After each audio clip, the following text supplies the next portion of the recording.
we have a lot more in common with the people we think we're divided from. We got to remember that. I mean, we didn't grow up in monolithic, woke families where all of us had the same beliefs as each other. We learned how to find common ground. I certainly did.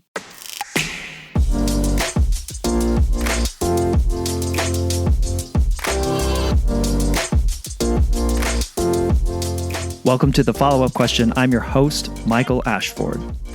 Come with me on a journey as I explore what it means to find common ground at a time when it feels increasingly harder to do so, to listen more than we speak so that we can understand that our differences don't have to divide us. My aim with this show is to bring you perspectives and ways of looking at issues or topics that perhaps you haven't considered before, so that you can then take that new knowledge and apply it to your ability to empathize with the people around you. I'm a former journalist who believes everyone has a story to tell, and it's only when we ask questions and listen that we truly reveal what connects us as humans. Our dreams, our desires, our experiences, our ideas, and who we truly are.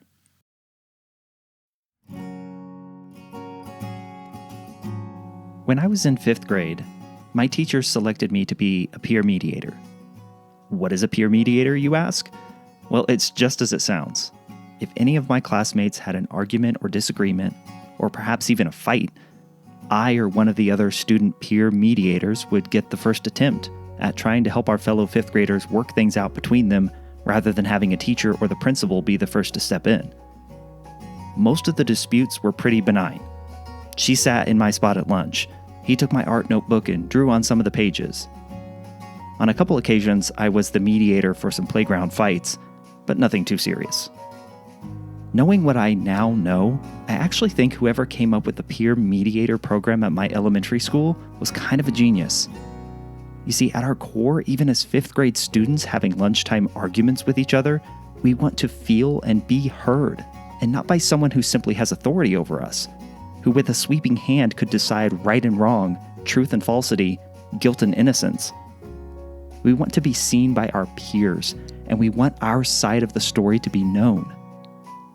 And I got an early introduction to the importance of listening. Even back then, I was asking questions to find the underlying common ground that would lead to reconciliation. This week, I welcome Nisha Anand to the show. I first came to know about Nisha when I found her TED Talk titled, The Radical Act of Choosing Common Ground. Sounds right up my alley, doesn't it? A longtime activist and the CEO of a nonprofit called the Dream Corps, Nisha has been involved in such work as helping garner bipartisan support for criminal justice reform that was eventually signed into law by President Trump. Call it compromise, call it bargaining, call it whatever you want. Understanding differing viewpoints does not have to equal agreement. But there is no way you can find common ground and work towards solutions to challenging issues if you do not first understand the viewpoints and arguments that differ from your own. Realize that there is a lot of power in doing so. In your TED Talk, you make the distinction that finding common ground, and even going further and calling it radical common ground, you make the distinction that it's not compromise, or that it looks different from compromise. Why?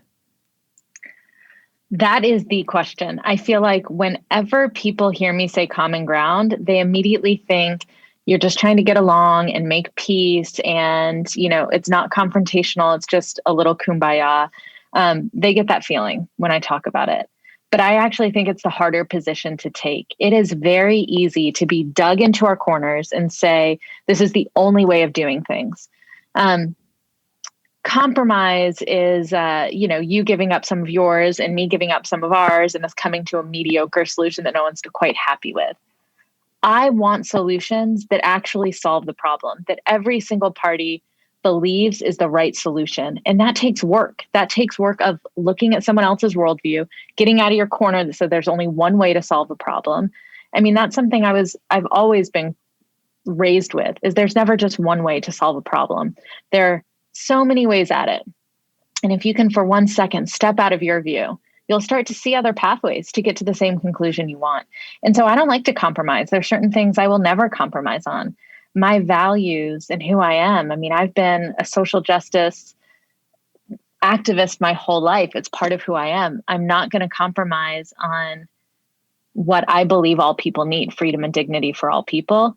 I will always hold that to be true. And that's something you can count on. How I get about that, I'll try all sorts of different ways.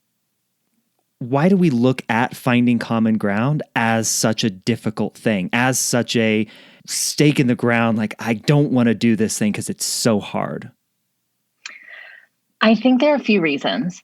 The first most obvious one is people don't like hard conversations and uncomfortable conversations.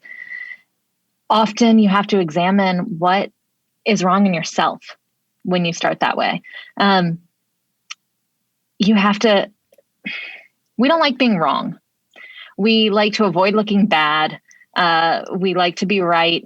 We like to make sure we have the right decision. And so being confronted with someone with a different worldview, somehow I think, and I do it a lot too, I think that means there's something wrong with me. Maybe I'm stupid. Maybe I've had the wrong idea my whole life. So I think there's just a human element that we don't like to be confronted with that. We don't want to have that uncomfortable conversation. I think the other thing is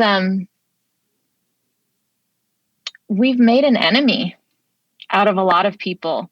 And sometimes that's easy to walk around in life and just stick with the folks that, think like you and are like you. And we've perceived that someone who has a different opinion on one issue is our lifelong enemy. And that's not usually the case. I find more often when people say, for instance, I'm a Democrat, I'm very left, I come from the far left, that's most of who I know. But when I hear folks that are on the left and say, I can't talk to anyone who voted for Trump, I don't find anything in common with Republicans, the next sentence is, except for this person and this person and this person and this person. Like, there's always exceptions. And so if you can find one exception, you have to believe that's actually most of the exceptions. I had this conversation with my daughter just the other day. She's 13, and she said, why are men blah, blah, blah? I hate all men. She's 13. And I said, all men? Do you mean and I've been a feminist since like as long as I can remember. Do you mean your dad? Do you mean your brother? Do you mean, Uncle George? No. And I'm like, okay, so you're mad at the patriarchy right now. You're not mad at it. She's like, yeah, that's right. I don't like the patriarchy. I'm like, okay, we're getting somewhere. And it's just that little tweak in the way people look at things to point out that that actually the human part, the humans we work with we have a lot more in common with the people we think we're divided from. We got to remember that. I mean, we didn't grow up in monolithic, woke families where all of us had the same beliefs as each other. We learned how to find common ground. I certainly did. I grew up in Georgia, in Atlanta, Georgia, in the South. I was born in 1977. So I grew up in the 80s and 90s in Atlanta, and I had immigrant parents. And Atlanta was very much a black and white town. And I was right in the middle. And I got asked that question, what are you? What are you? Is the question people always ask me. And what they're asking is my ethnic background and where does the color come from? And you're not quite black or white, and they're trying to categorize. And for some folks that produces, and certainly in me, there's part of it that produces a feeling of alienation or not fitting in, or the question, where do I belong? But it also gave me the superpower, I think. And a lot of first generation kids have this superpower. And certainly I feel like it could also be an Indian American experience as well. And a little bit about how we are raised is I can move between a lot of different worlds.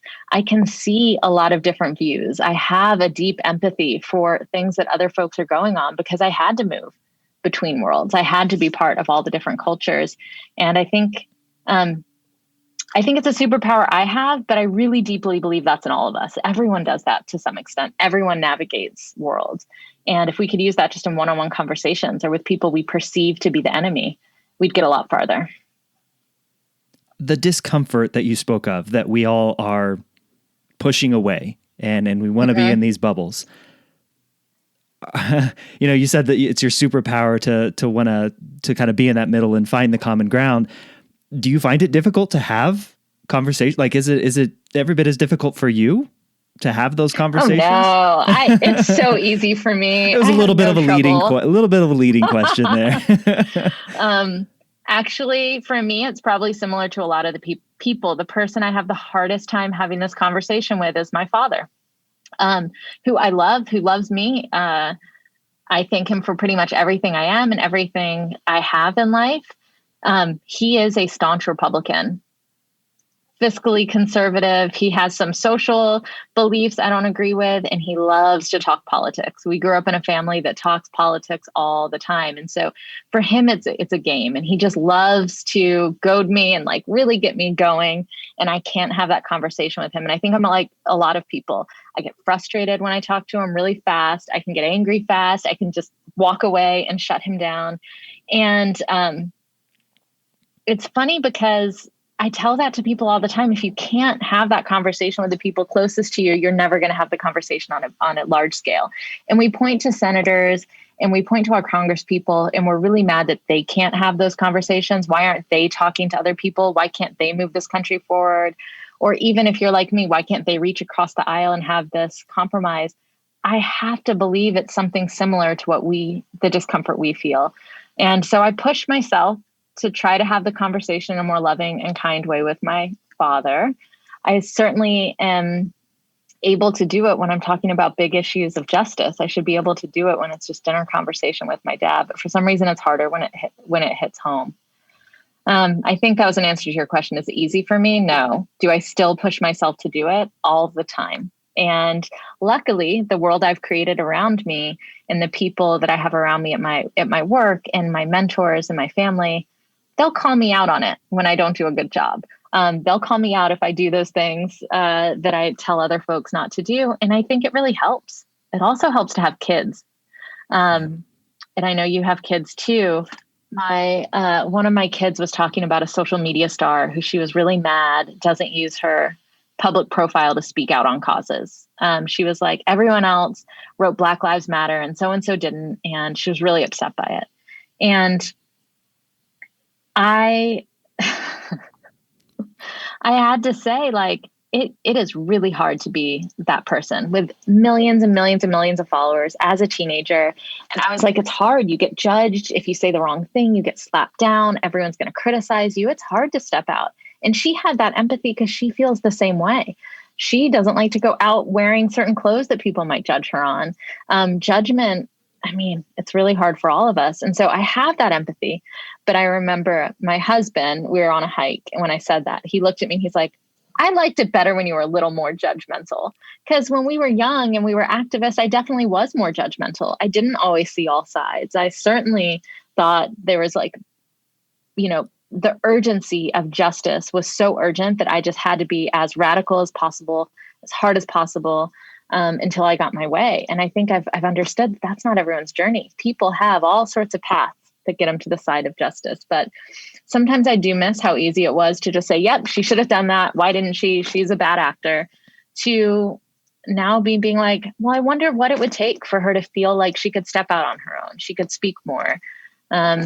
What can I do to help make it more of a judgment-free zone for the young kids right now? In her TED Talk, Nisha calls out the myth that striving to find common ground is a weak position to take. Certainly, as I've ventured further into this digital safari seeking out the answers of what it means to find common ground, one pushback I continue to run up against is the issue of compromise. For many, the word compromise is akin to being a sellout, rather than seeking understanding and, as cliche as it is, a win-win situation. Certainly, if you believe the loudest and most outlandish characters filling our eyes and ears these days, only the strong survive, and they do so by railroading any and all ideas that don't fall in lockstep with theirs. But as hip-hop artist and poet Jason Propaganda Petty writes in his new book Terraform, I'm trying to build a world where people don't have to find identity through collective suffering. Side note, Prop is an upcoming guest here on the follow-up question. But as you'll hear from Nisha, she refuses to make someone else's suffering her platform of what is right. And as it turns out, just as I discovered all those years ago as a peer mediator, Nisha has found that finding common ground is about having the ability to move between worlds, navigating tensions, emotions, feelings, and being able to speak to others in a way that resonates with them. One of the points that you made in your TED Talk that I loved and I wrote down is you made it a point of talking about speaking to other people who are of a different viewpoint or a different mind than you based on how they care about the issue. It's the same issue, but they're coming at it from a different way of caring about it. How did you learn that, Nisha? Where did that come from? Well, I can tell you the moment that it really clicked for me. I think I've been doing this for a long time, but I actually was interviewing for the job that I'm currently in. This was about 8 years ago. I was interviewing with Van Jones. And for folks who don't know him, he's a CNN correspondent now, but a long activist background, just like my own. He worked in the Obama administration. He has a long list of credentials of both working on the issues on the outside as a grassroots activist and on the inside, being part of the Obama administration. And I was interviewing for the job, and he told me, this was 8 years ago, we're going to pass bipartisan criminal justice reform. And I remember laughing and thinking that's an oxymoron. I had been fighting for criminal justice reform almost my entire activist life. In 2000, I was in front of the Republican National Convention where we all got arrested in Philadelphia for fighting for criminal justice reform. I was on the streets 20 years ago protesting police brutality. And I can tell you, and I told him, I never saw a Republican with me. Van, this is ridiculous. What do you mean? And he walked me through the argument. He said, you and me, we come at it from an angle of justice. We see this racist system that has been unjust since its inception, and we want to change it because we believe in freedom and dignity for our people. He said, but the Republicans I'm working with, and he was working with Speaker Newt Gingrich at the time, they were on a CNN show called Crossfire together. And Speaker Gingrich helped write and put that crime bill in place that locked up more people than any time in history. But he said, Newt has helped me see that actually he's ready to make some reform on this. And I, again, laughed in disbelief. And he said, we're coming at it from the justice angle. But there are three branches of the Republican Party that also want reform. The fiscal conservatives, they think it is a bloated system wasting a ton of taxpayer dollars, and it's a lot of money, and they're getting no good results. They're just sinking more and more money into it. So the fiscal conservatives don't like it. The religious right believe in second chances, and they believe in redemption, and they want to see people rehabilitated and be back into having these whole, healthy lives. They don't see that happening in the criminal justice system.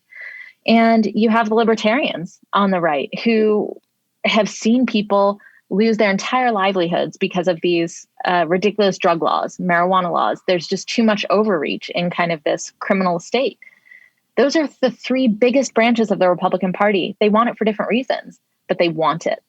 So let's start there, because we've been on playing that outside game, protesting in the streets, getting arrested, locking ourselves to building, and we haven't gotten a single person free. Let's try it this way and see if we can get people free.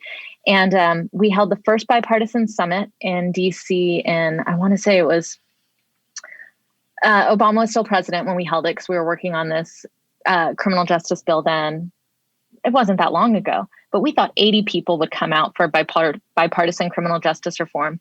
We ended up with 800, which included Attorney General Eric Holder at the time. It included red state governors like Governor Nathan Deal in Georgia and Rick Perry in Texas. And people came together and saw it was possible. And a few years later, we got a bill passed called the First Step Act.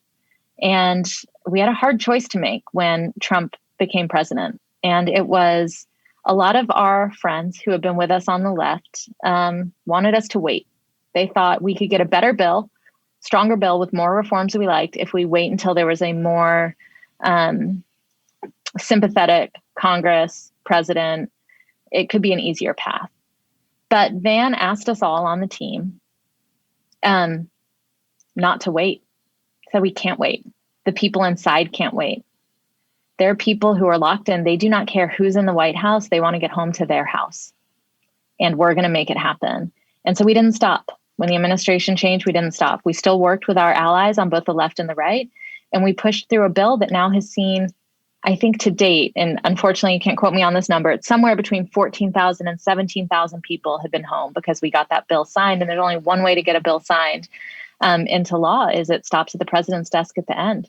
And we worked through, and I haven't looked back since. So now when someone tells me something's possible that I don't think's possible, I stop.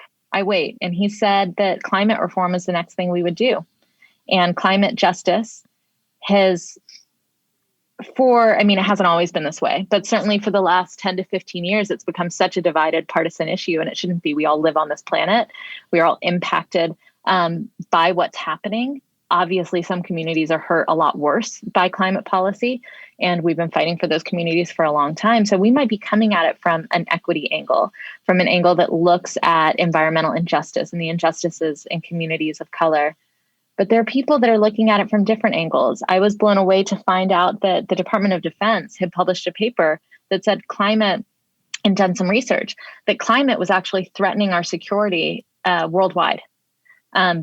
Military bases were going underwater because of the rise in ocean water, global warming, et cetera. These were threatening our security. So they're coming at it from a national security angle. It's never been an angle I've come at climate justice from. But there's room to work together there. And that's what I look for. I look for those opportunities where enough people align, where there's enough common purpose that we can find a common project and get some big changes made. I've been waiting my whole life for it. So wherever there's an opportunity for that, I'm going to jump on now. An idea that just pops into my mind is, I hear so much being from a red state, Kansas, and now living in what's kind of considered a purple state, Colorado, but heavily leaning and going the direction of blue. On the topic of climate change, so many people, especially back in my home state, are concerned about jobs, the jobs of the energy sector and the jobs that would be lost by reducing our reliance on fossil fuels and these things that are polluting our earth. But you can come at it from a jobs angle too, can't you? You can talk Absolutely. about ways that new technologies will spur up jobs. Am I wrong on this? You are not wrong. You are absolutely right. And I think that right now, as we're thinking about how do we rebuild after this pandemic, especially when we've had such devastation to certain sectors of the economy and so many people out of jobs, you look at what we have to do next to get people jobs. And there's only one path forward. It's green jobs. These are new types of jobs in new sectors that are developing. We can retrain and reskill folks that are out of work. And this applies to folks that have been in more dirty energy jobs in the past. There is a limit on the natural resources. You cannot keep those jobs for a long time. And so my heart goes out to the cities and states that have been dependent on, for instance, coal miners and the coal economy. It's not going to be there forever. So how do we train and reskill and get folks working into the jobs of the future? I'm passionate about this with tech and the tech industry. We're certainly not preparing kids in schools for the future that is kind of the tech economy coming. But right now we can prepare people for green sector jobs, infrastructure jobs, rebuilding jobs. And it's not just a good job. I also think that if you can, for instance, weatherize all of the homes, folks that live in low-income communities and during this pandemic have had a hard time making ends meet to just pay their energy bills. A weatherized home solves all of those problems at once. Less energy bills, safer air to breathe, and good jobs getting these homes weatherized. There are a lot of problems it solves at once. And so I do like to look at it from that angle. I think we can solve poverty and pollution at the same time. And in fact, when our organization started, it was from this one mantra, which was green jobs, not jails. And so that's continued in our mission at the Dream Corps. We say we're closing prison doors and opening doors of opportunity. I think they have to go hand in hand. And so that's one of my most passionate intersections is folks coming home from prison, which most folks are who go to prison. If they are coming home, we have to make sure they come home better. And that means job security for me. That means a pathway to like a real home and real hope. And I think green jobs is just a fantastic avenue for that. So yeah, come at it from that angle. There are a lot more too. Yeah, I'm sure. Yeah. Nisha, I want to ask you about the photo that you took with Newt Gingrich. You yourself are staunchly left, as you've said. He is a champion of the right and the conservative movement in many ways. What was that moment like for you? Well, I got to say, I took that picture from my dad, who we mentioned earlier, who has always loved Newt. I actually grew up in Georgia, and I graduated high school I was a senior in high school in '94 when that crime bill was passed. And so I definitely had Newt as my enemy growing up, and my dad loved him. So when we were working together on this bipartisan summit, I knew my dad would never believe it. Just, he thinks of me, in a certain way. He had to. I mean, my poor dad, I was once arrested in the military dictatorship of Myanmar in '98 during one of the uprisings. We were doing a pro-democracy leaflet. And my dad was like, I watched him crying on the news, bawling, like, what is my, baby doing? Like, I put him through the ringer. So it was certainly, I had to get this picture for him to be like, he felt like maybe he did something right. He got through to me in some way. But I'll tell you this, there is not a lot we agree on. Very little, me and my dad, but I'm talking specifically about me and Speaker Gingrich. But there are a few places where we can agree.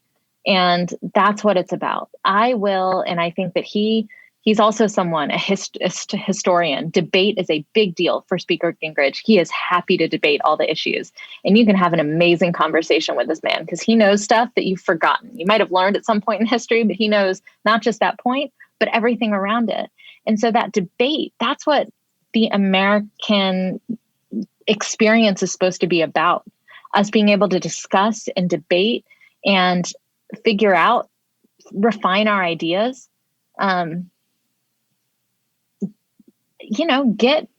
Get schooled sometimes in some of the things you're thinking. If you can't win your argument, like me, if I can't win it with my dad, I'm certainly not going to win the argument with Newt. So I think that everyone we've worked with on the right, I just come into the relationship really clear-hearted, like, hey, our values aren't the same. We don't agree on everything.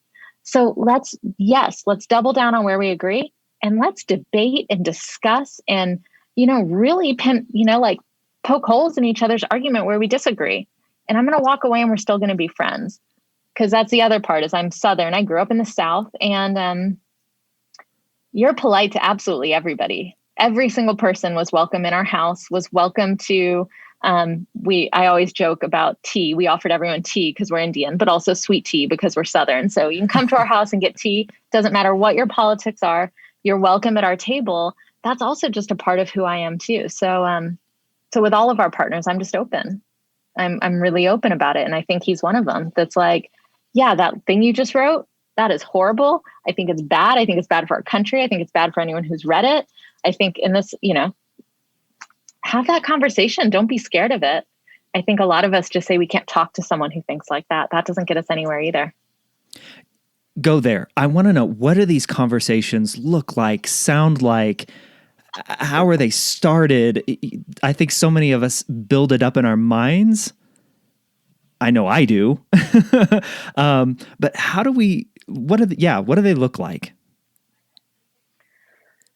I think for me, it's to start with, I have to first start if I see myself getting into a conversation or there might be a different view, I really have to stop and allow myself to be open. And we all have this ability. We know at this point in our lives, I know when I'm being a good listener and I know when I'm listening to win my argument. And so I have to make sure I enter any of those conversations as a good listener, not as I'm trying to win them over. I need them to see my way. It really is. I have to listen. I have to listen to what they're actually saying because I've been shocked by the reasons people have the views they have. The reasons behind the views are where the humanity is, not the view themselves. And that's something we can listen to. And, I had this amazing experience. There's a documentary coming out this summer called The First Step, and it documents a lot of what happened leading up to the First Step Act. And it's going to be Tribeca in June. So I'm just going to do a pitch for it. But One of the other things that we did, and this was Van's idea, after Prince died from opioid overdose, which is a huge problem, as you know, in this country, death from prescription painkillers. He thought, I know in West Virginia, they're having this dire opioid crisis. And I also know growing up in LA, which is, Van didn't grow up in LA, that's where his family is now. But in LA, I know that they have a ton of experience dealing with the crack and cocaine epidemic. And they have now decades of experience of how to help in the community. Can these two communities learn from each other? And so what we did was fly a whole group of case managers, practitioners, therapists in South Central LA who've been working on this for a long time to West Virginia, where people were suffering from the opioid epidemic and there was no help coming at all. And people who've been really hurt, buried their children, coming together. And there was a lot of, we are never going to be able to talk to those folks. I'm Black, you're white. I'm Democrat, you're Republican. There's no commonality here. And by the end of that first time together, hugging, crying, they are so bonded because the common pain they have was stronger, there's so much under that. Now they have different reasons and how to solve it and different ways to solve it, but it's the same pain. And there's a lot of help that can be done. And that same group of folks ended up going to DC to lobby together around the opioid epidemic. They met with everyone from Kamala Harris and Cory Booker to Kellyanne Conway. And all of that's in the documentary. But it's like, if folks with that much pain can come together and have that conversation, it's just listening. Where does it come from? I've just seen too much of it to walk away from the possibility. I guess that's the short answer to it, is I've seen how powerful these conversations are. I've seen what can be done when you open yourself to an experience that you probably viewed was not going to work. You open yourself to the experience. I've seen what's possible. Yeah. So I have to keep believing. Also just kind of an optimist in general, but I've seen it. I know it's true. We've passed large bills that have freed a ton of people. And I've also just seen that one-on-one human connection through the worst kind of pain. Is it an ego thing that restricts us? Absolutely. I mean, yes, I think there are a lot of things. Ego is really a big deal. Humans don't like being wrong, and we don't like being seen as, everyone wants to be right and they don't want to be wrong. And we all have our own version of that. For me, I often get into, I have to prove that I'm smart. I was, definitely a shadow part of Indian culture is that women don't need to be successful. You marry wealthy, you marry above your class, you look pretty, you make good food. That was kind of an ambition that was certainly out there as a possibility for my life. So I know I go into that. I have to prove myself. I have to prove that I'm smart enough for this alternate path I took. I have to, constantly, as a woman of color, I can walk into rooms where people don't take me seriously. I also look quite young. So some people, I'm just telling you all that because you can't see me, but I really do. I'm just kidding. It's not so much anymore, but I used to certainly look young. And so I always have this, I need to prove myself. And so I will immediately, if I think someone's calling me stupid, I'll get into that posture of, wait, let me tell you all the facts and figures I need. We're wounded people for sure. So if we can examine that when it comes up. So you asked me the question earlier, first, go in listening. And second, know your triggers. Know what is that thing that's going to stop you from listening and get you into the proving and explaining. And it's not always bad intentioned, but there is this ego. It's even actually a colonizer mentality too. This, I can't tell you how many times, especially during the election when people were talking about voting. And everyone's like, oh, red state America, they just don't know. If they only listened to NPR, if they only read the books I had, if they only had this education, well, then they would vote differently. That sounds exactly like what the colonial experiment was. If only these savages knew our way of life and grew food the way we did and learned these more advanced systems, then, the society would be better. That, to me, it seems so obvious when you point it out that way. Yet we still do it. Yet we think if only this person knew what I knew, they wouldn't think the way they did. Turn it around. Maybe there's absolutely something they know that you don't. We all have our blind spots, and you won't ever find your blind spots by talking to people exactly like you. You will find them by talking to folks who can see the blind spots you can't. And that's often like your complete opposite. Nisha, you've been doing this for, since the mid 90s. You've seen and been through and been involved in so much. I hate to bring the let's vilify social media conversation into this, but I would love your perspective on if social media has made the work that you do and the work of finding radical common ground harder. Yeah, it has and it hasn't.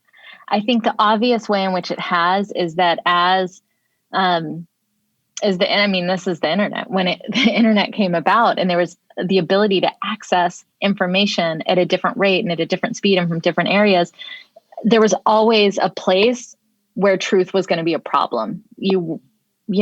I remember when we learned how to find a reliable source, there was like 6 things you had to do to make sure it was a reliable source when you were writing your research papers. Now, there's like 9 million things you have to do to find out if it's a reliable source. That's just harder. The barrier to knowing what's what is much harder. And we're not teaching media literacy the way we should. So this division was going to happen. Now, we could have tried to regulate in some way. So there was some, I don't know, people could have done something. But we're at where we're at now, where there is absolutely no way to tell truth from fiction unless that is your job.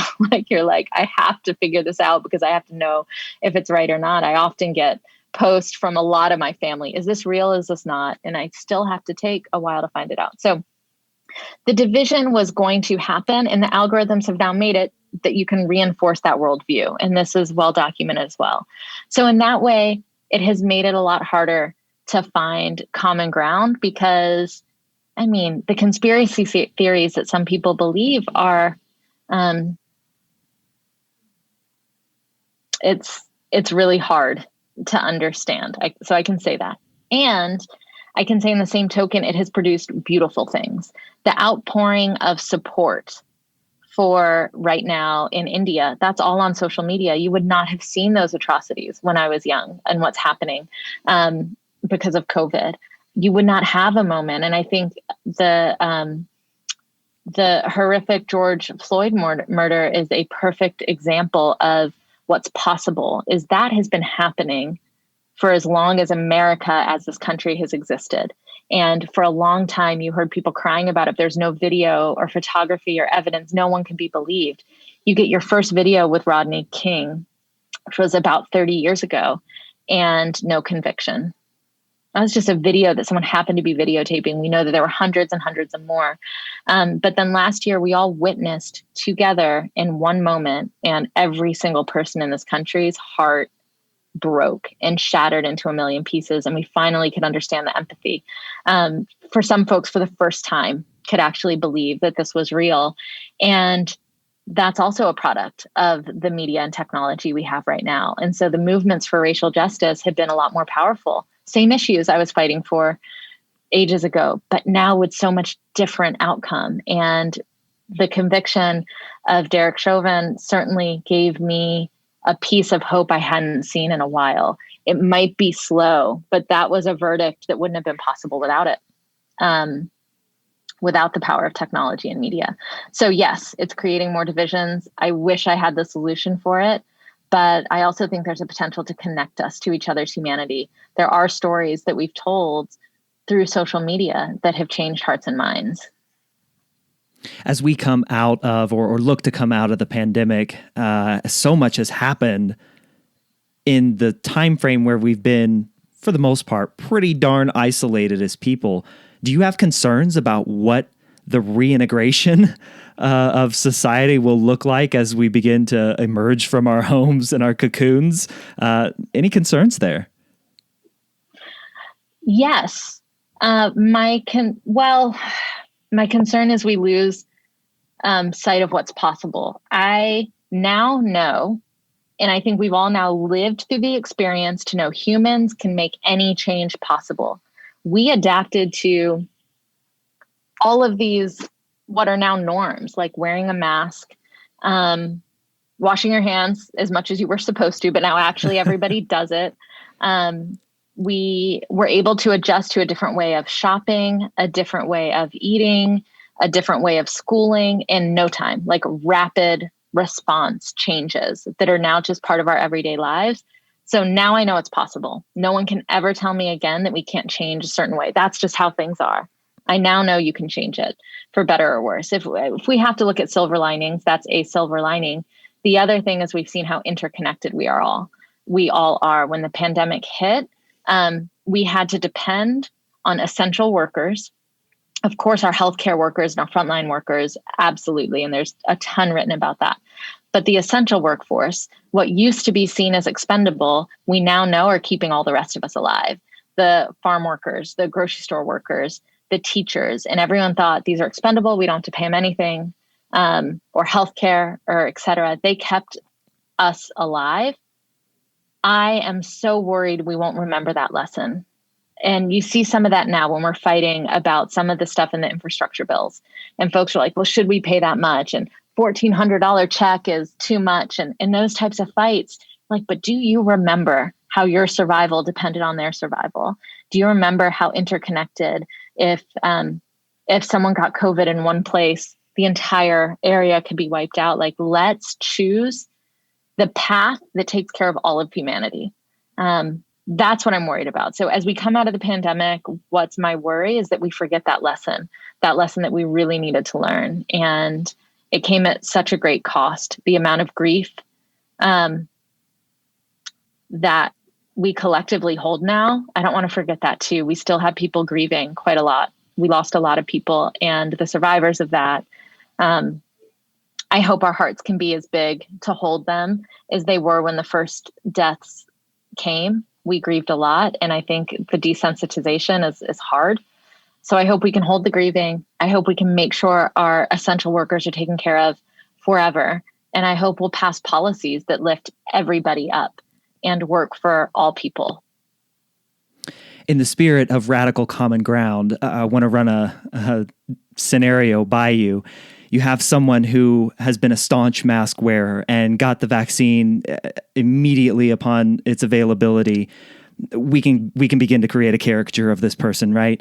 You have somebody then who is concerned about government overreach, and maybe concerned is too light of a word.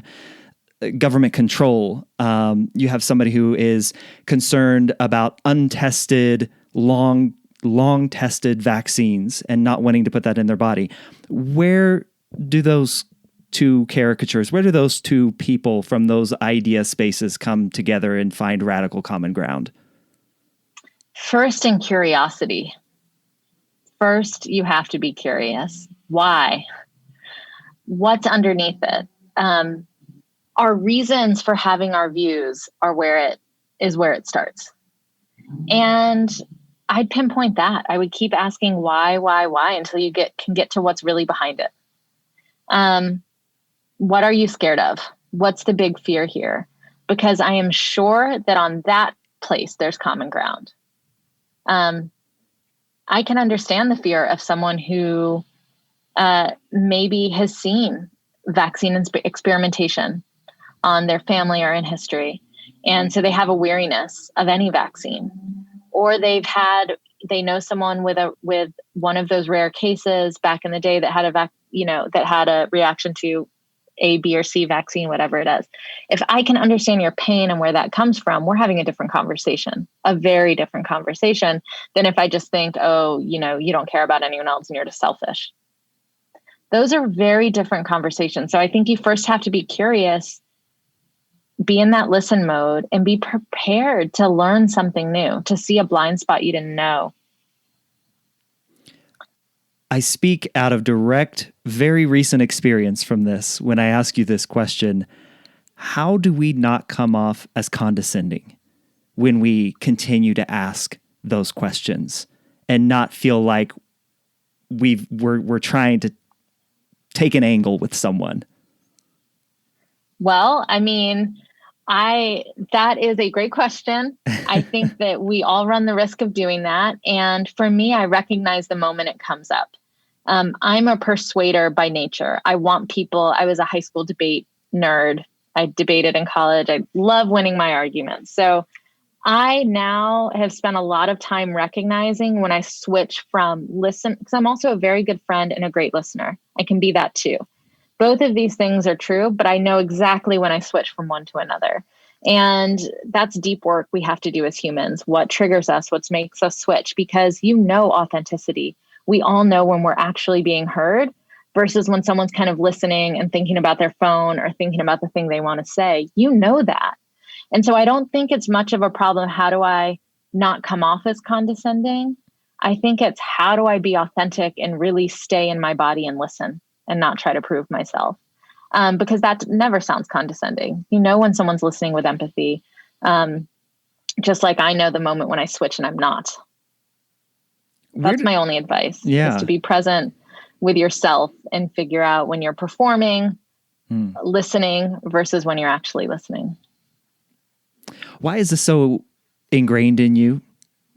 You've mentioned debate. You've mentioned that obviously you've been involved in activism and fighting for these issues and causes that you deeply believe in.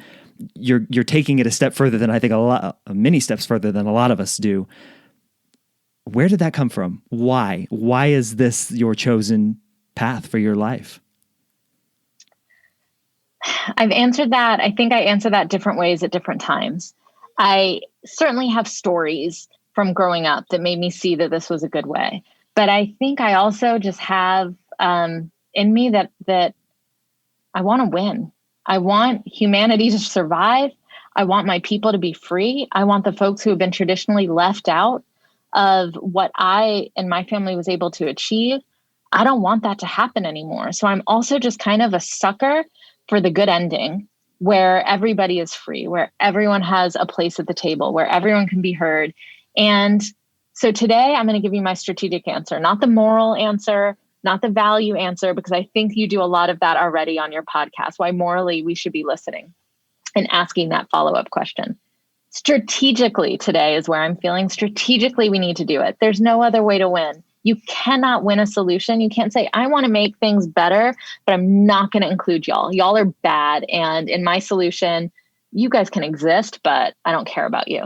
That's a terrible solution. And the people that you've just taken out of the equation is helping achieve this better world. They're not going to be happy. In fact, this is the history of wars and wars and wars. You put down one side, they'll come back up later and fight against you. And so the most durable solution, the ones that last, are the ones that include the most people, are the ones that make sure everyone is getting heard. And I do think that also happens to coincide with solutions that are the best for people traditionally left out of this problem solving. So today, why I'm so dedicated to it is because it's the only thing I've seen win in my life of activism.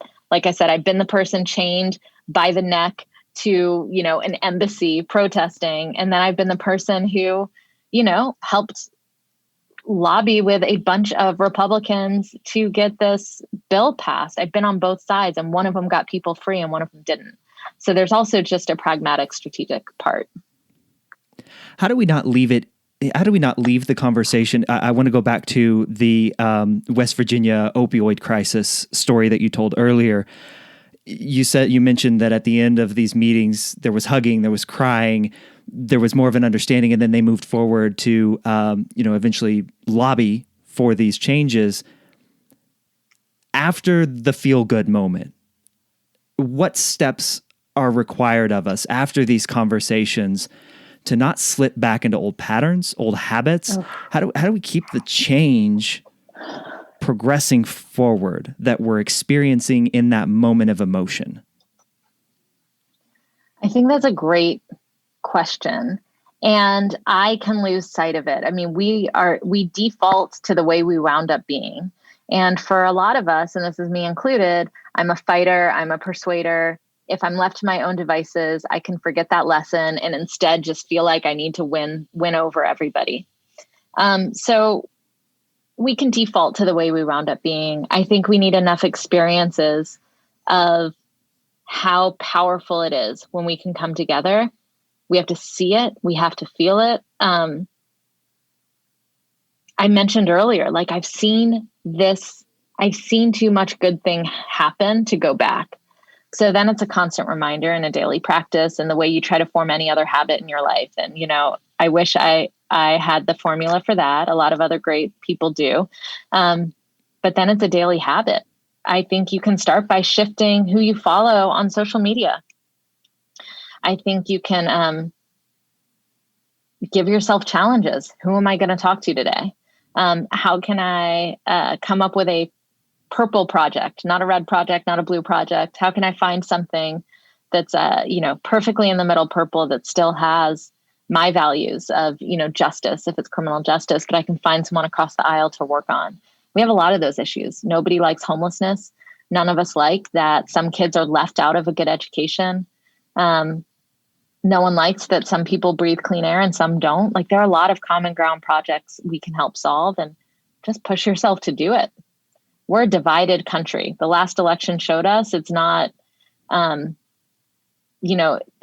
last few elections have showed we're divided. We've been as divided as we've always had this two-party system. So there's always going to be, this country's not going one way or another. We're in this country together, and we really need to find a way to find each other. I want to highlight. Go ahead. I was going to say, and I'm guessing most of us have someone in their lives that we can think of that we are close to, whom we love a lot, who doesn't think like us. Start there, because that's the hardest person you'll have the conversation with if your life is anything like mine. Yep. Like with my dad and talking these conversations. That's the hardest one. After that, the rest will be easy. Yeah, I have a list running through my head right now. I want to go back to a point that you just made. Change who you follow or update who you follow on social media. What did you mean by that? Is that following people with different views, I assume? Absolutely. Now, there's some level of stuff you don't want to see and you shouldn't see. Your mental health is more important than just having diversity in your timeline. But I do think you need diversity in your timeline. I spent one morning saying, who are all the feel-good people who are optimistic? Because I realized my whole timeline was cynical lefties who are just like, look at this bad thing that happened, bad thing that happened, bad thing that happened. And so I spent the morning following, a few, 50 or so different people that have an optimistic take on life. And then my view changes. That's who I am. That's who I want to be. That's what I want to see. And so now I have a balance there. And so I think if you have a hard time understanding, why do people not want to pay taxes? This was one that I had a big, revelation around. I would pay as much taxes as you want to tax me because I believe in the public good. I believe in the idea of the commons. I think that there's a lot that we should all pay for together. And I do believe, in different types of tax rates. I could not understand why other people don't want to pay taxes. And so I started asking. And I found out that it's not because they hate America and want me to starve or die, or they hate other Americans and want people like me to starve or die. It's because they have this value around, the person I talked to had this value around independence. And I believe I want to provide for my family and I don't want anyone to help me. And I was raised to have hard work and work my butt off so that I could take care of my own family. I don't find anything wrong with that. That's nothing wrong. Now, that part I can understand. I have a different view. Like, I believe I work hard for the whole community, and I believe that community is bigger, but I can understand that. And so I could understand why taxing somebody, this person that I spoke to also didn't want tax dollars to pay for their kid to go to college. So that argument of like, don't you want, some help in paying for college? No, actually, I don't. I think I should work and do that. That's not an argument that's necessarily worth having. Michael, I can't remember why we got on this topic. I was just talking about social media, who we follow. I had a point. Yeah, exactly. Follow different people. You're going to find out something you didn't know. Yeah, absolutely. You're going to find out something that you didn't know. Very true. Nisha, if you've listened to podcast episodes of this show, and I know you have, you might know what's coming next, but I would love to know, what is a question that you wish you were asked more? I'm curious how you think about this, but one of the things no one ever asks me about, but I try to talk about anyway, is being a mom. I do not know why we can't put these two things together. Of course, we're trying to normalize being a mom and motherhood and all of that in the world right now.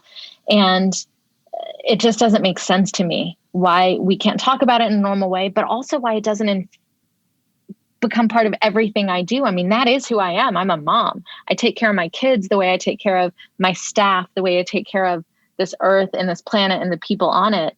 There's also a superpower about being a mom I wish was normal to bring into the conversations.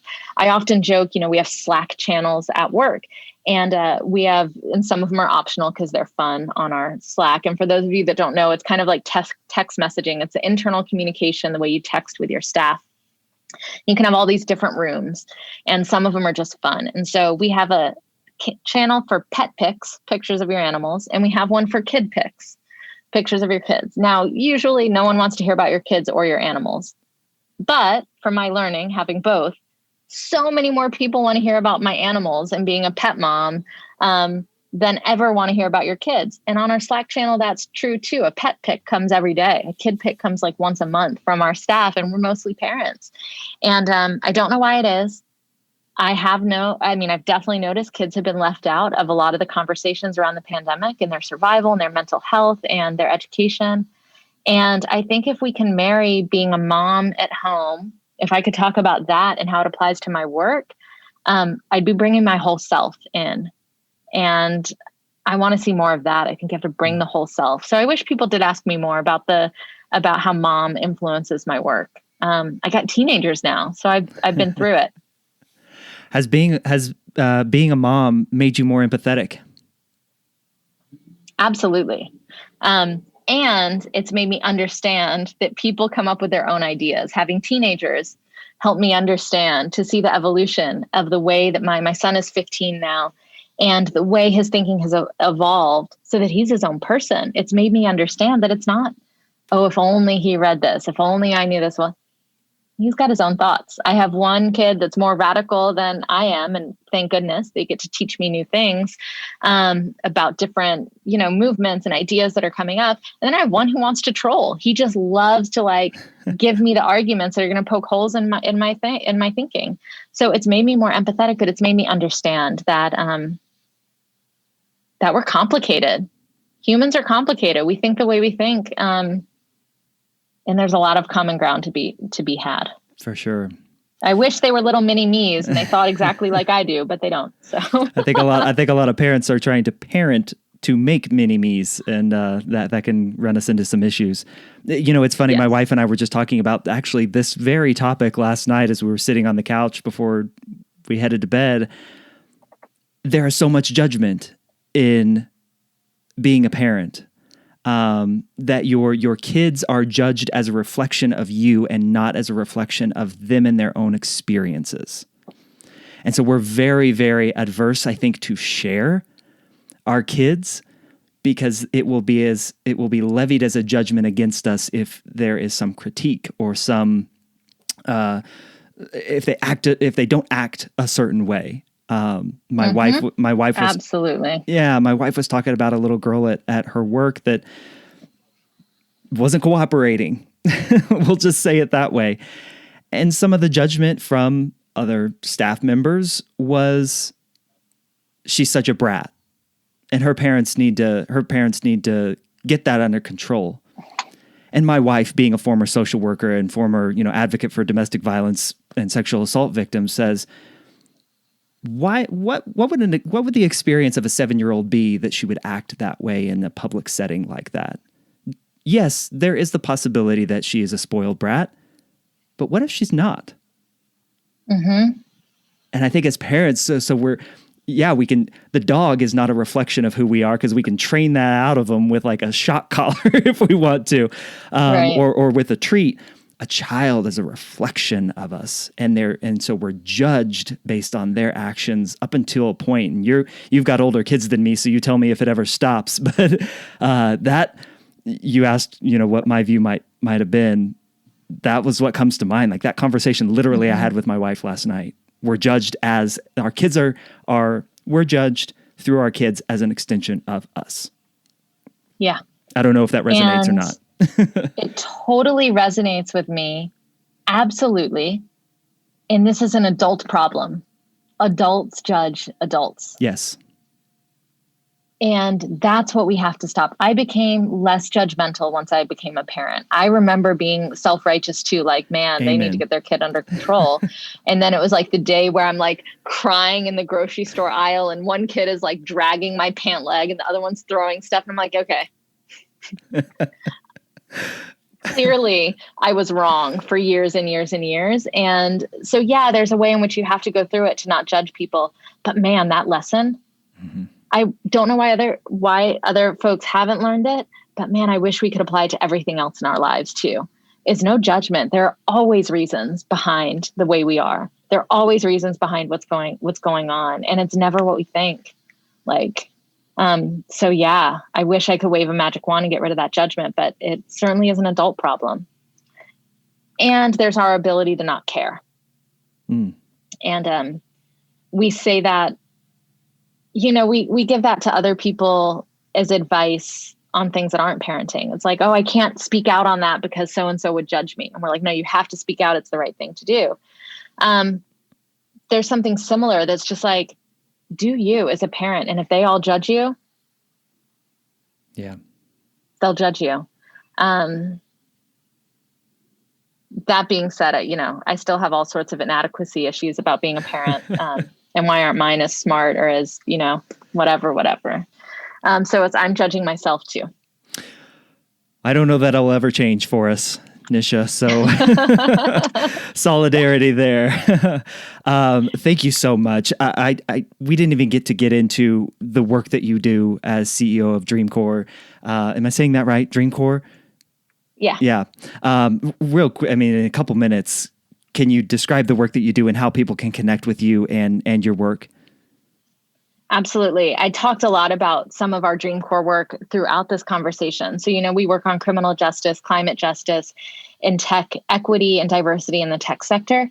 But really what makes us unique is the way we do the work, which is finding common ground, working with unlikely allies, people that you would never think you could work with to find solutions to some of the biggest problems. So what we do is important, but the way we do it, I think, is even more important because it brings people together to solve the problems, which create more durable solutions. So our website is thedreamcorps.org, and DreamCorps is spelled like Marine Corps, Army Corps, because core, the CORPS part of us, that's the people that make us up. I believe that there are people in every sector of this society that want to believe in that dream, that we can come together and solve the toughest problems and do some amazing things. So we have a member network. People can certainly join up and help do things. There's a lot of ways to get involved.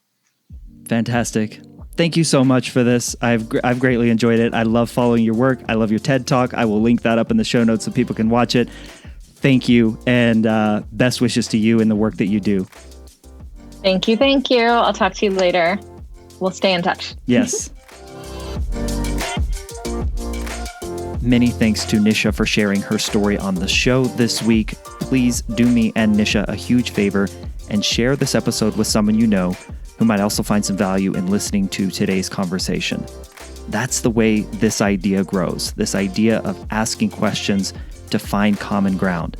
It happens when you share episodes like this with your network and you help spread the good word about the importance of asking more questions.